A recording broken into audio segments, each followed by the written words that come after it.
pa mendueshme. A besoni që Kosova dhe Serbia mund të ndërtojnë një relacion normalizimi ose një paqe ndërmjet njëra tjetrës? Se dim që një dialog në Bruxelles është për gati 15 vite rresht. A besoni që Kosova dhe Serbia mund të ndërtojnë një të ardhme paqësore? A shihni vullnet qoftë në njërën ose në tjetrën palë? On both sides. Or on either side. Do I see a willingness on both sides? A shoh vullnet nga njëra qarta dhe jo. Përndryshe do të kishit një pajtim ose marrëveshje para 15 viteve, 14 viteve. Serbia deri tani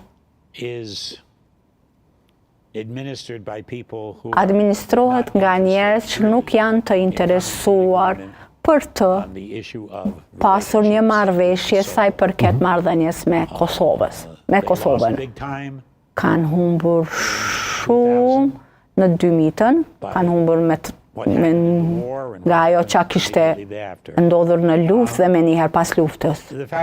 Fakti që zoti Vučić është ende udhëheqës president në Beograd, disa prej njerëzve që i përmendet në atë zinxhirin komandues janë ende atje, derisa kjo gjenerat e udhëheqjes të gjykohet që nga populli i Serbisë që nuk janë duke vepruar në interes të shtetit të tyre apo të rajonit, nuk mendoj se është në interesin e tyre për të nënshkruar një dokument domethënës. Mendoj se të gjithë treguesit nga pala kosovare që ky shtet kosovar dëshiron që të jetojë në paqe me fqinjtë e vit.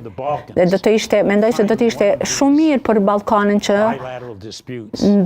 këto mospajtime bilaterale siç kjo që ekzistojnë mes Kosovës dhe Serbisë tani, Ballkanit nuk i nevojitën ato.